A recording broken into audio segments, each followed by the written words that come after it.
ಇವತ್ತು ನಮ್ಮಮ್ಮ ಈ ಥರ ಅಂದ್ಬಿಡೋದಾ? ಇಸ್ಕಾನಿಂದ ಬಂದು ಊಟ ಮಾಡಿ ನಾಳೆ ನಂಜನಗೂಡು ಹೋಗೋಕ್ಕೆ ಎಲ್ಲ ಪ್ಯಾಕ್ ಮಾಡ್ತಿದ್ವಿ. ನಾನು ಸುಮ್ಮನೆ ಹಾಸಿನಿ ಮೆಹಂದಿ ಬಿಟ್ಕೊಂಡು ಮಲ್ಕೊಂಡ್ವಿ. ಒಂದು 12:30 ಆಗಿತ್ತು ಅನಿಸುತ್ತೆ. ಬೆಳಗ್ಗೆ 4:15ಕ್ಕೆ ಎದ್ದು ರೆಡಿ ಆದ್ವಿ ಎಲ್ಲರೂ.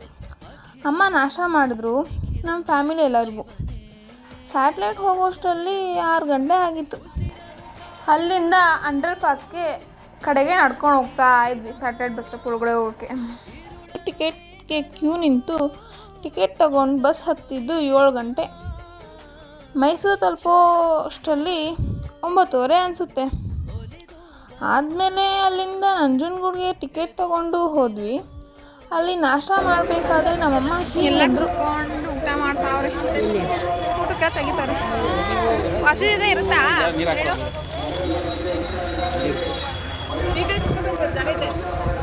ಇಲ್ಲ ಮಾರೆ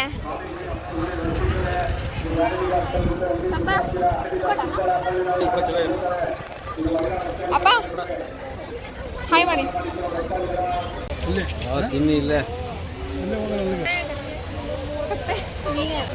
ಹಾಯ್ ಮಾಡೋದಾ? ಹಾಯ್ ಅಲ್ಲ ಕಟ್ಟೆ ಹಿಂಗ ಕೊಡೆ ಶಶಿಕಲಾ ಎಲ್ಲರ ಹಿಂಗೆ ಬಾ ತಿಂತಾರೆ ನೋಡ್ರಪ್ಪ. ನನಗೆ ಕೊಟ್ಟೆ ಮಮ್ಮಿ. ಏ ಕೊಡೆಮ್ಮ ಕೊಡು ನೋಡಿ ಕೈ ಹೆಂಗೆ ಕೊಡ್ತೀನಿ.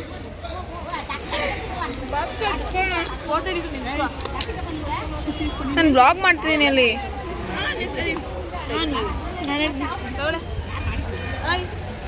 ಸುಚಿ ಲೇಟ್ ಆಗುತ್ತೆ ಕಣೆ. ಬಿಡು ಬಿಡು. ಏನೇನು ಸಿಕ್ಕೈತೆ ಊಟ.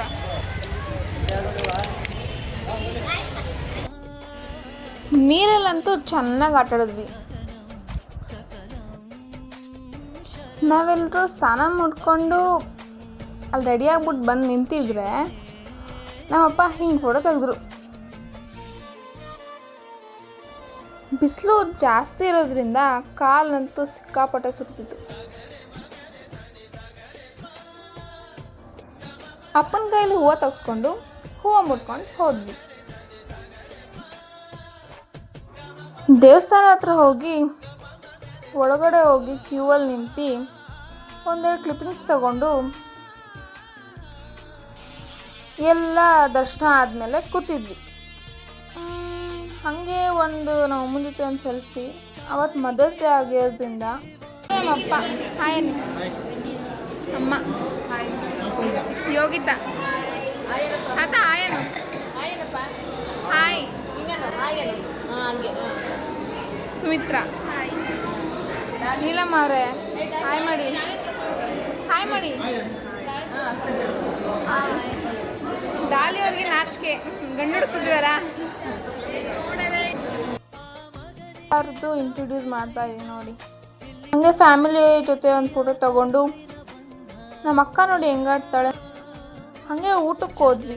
ಊಟದಲ್ಲಂತೂ ಸಖತ್ ರಶ್ ಇದ್ದು. ಬಟ್ ಅದ್ರಲ್ಲಿ ಹೋದ್ಮೇಲೆ ನಮಗೆ ಅಷ್ಟೊಂದು ಫೀಲೇ ಆಗಲಿಲ್ಲ ನಾವು ಜಾಸ್ತಿ ಕ್ಯೂಲ್ಲಿ ನಿಂತಿದ್ದೀವಿ ಅಂತ. ಹಾಗೆ ಹೋಗಿ ಊಟ ಮುಗಿಸ್ಕೊಂಡು ಬಂದಮೇಲೆ ಕುದುರೆ ಮೇಲೆ ಸವಾರಿ ಮಾಡ್ಬೇಕಾದ್ರೆ ಎಲ್ರೂ ಹತ್ತಿದ್ವಿ. ನಾನು ಸುಮಿತ್ರಾ ಯೋಗಿತಾ ನಮ್ಮ ಅಕ್ಕ ಹಾಸಿನಿ ಎಲ್ಲರೂ ಕುದುರೆ ಮೇಲೆ ಹತ್ತಿದ್ವಿ. ಆಮೇಲೆ ಫಸ್ಟ್ ಸ್ಟಾರ್ಟಿಂಗಲ್ಲಿ ನಮಗೆ ಬ್ಯಾಲೆನ್ಸ್ ಸಿಗ್ತಿರ್ಲಿಲ್ಲ. ಆಮೇಲೆ ಹೋಗ್ತಾ ಬ್ಯಾಲೆನ್ಸ್ ಸಿಕ್ತು. ಆಮೇಲೆ ಹಂಗೆ ಐಸ್ ಕ್ರೀಮ್ ತಗೊಟ್ಟಿದ್ರು. ತಿಂದ್ಬಿಟ್ಟು ಪರಶುರಾಮ ದೇವಸ್ಥಾನಕ್ಕೆ ಆಟೋಲ್ಲಿ ಹೋಗ್ತಿದ್ವಿ. ಹೋಗಿ ಬರೋದಕ್ಕೆ 30 ರೂಪಾಯಿ, ಒಬ್ರಿಗೆ 30 ರೂಪಾಯಿ ಆಯಿತು. ನಾವು 9 ಜನ ಹೋಗಿದ್ವಲ್ಲ, ನೀವೇ ಲೆಕ್ಕಕ್ಕೆ ಎಷ್ಟಾಗಿರ್ಬೋದು ಅಂತ. ಮತ್ತು ದೇವಸ್ಥಾನ ಚೆನ್ನಾಗಿದೆ, ಕಾಲು ಮಾತ್ರ ಸಖತ್ ಸುಟ್ಟಿತ್ತು. ಮತ್ತು ಅಲ್ಲಿ ನೀರು ನೋಡ್ಬೇಕು ನೀವು, ತಿಳಿಯಾಗಿದೆ. ಮತ್ತು ಅಲ್ಲೊಂದು ಪದ್ಧತಿ ಇದೆ, ಏನಂದರೆ ಉಪ್ಪು ಮತ್ತು ಬೆಲ್ಲ ಅದನ್ನು ದೇವ್ರ ಕಡೆ ಮುಖ ಮಾಡಿಬಿಟ್ಟು ಹಿಂದ್ಗಡೆ ಎಸಿಬೇಕು. ಏನೋ ಆ ಥರ ಒಂದು ಇದೆ. ಅದೇನಕ್ಕೆ ಆಗ್ತಾರೆ ಅಂತ ನನಗಿದು ಗೊತ್ತಾಗಲಿಲ್ಲ. ನಿಮಗೇನಾದ್ರೂ ಗೊತ್ತಿದ್ರೆ ಕಮೆಂಟ್ ಮಾಡಿ. ಹಾಗೆ ಒಂದೆರಡು ಸತಿ ನಿಂತ್ಕೊಂಡು ನೀರಲ್ಲಿ ಆಟ ಆಡಿಕೊಂಡು ಮೈಸೂರು ಬಸ್ ಸ್ಟಾಪ್ ಹೊರಟ್ವಿ. ಅಲ್ಲಿಂದ ಒಂದು ಫೋಟೋ ಕ್ಲಿಪ್ ತಗೊಂಡು ಇವತ್ತು ಇಷ್ಟು ನಡೀತು. ಮತ್ತೆ ಮನೆಗೆ ಹೋಗಿ ಮಲ್ಕೊಂಡಿದ್ದಾಯಿತು. ಫುಲ್ ಟಯರ್ಡ್ ಆಗಿಬಿಟ್ಟಿತ್ತು. ಇವತ್ತಿಗಿಷ್ಟೇ. Thanks for watching. ಬಾಯ್. ಇಷ್ಟ ಆದರೆ ಲೈಕ್ ಮಾಡಿ, ಶೇರ್ ಮಾಡಿ, ಕಮೆಂಟ್ ಮಾಡಿ. Subscribe to my channel and supporters.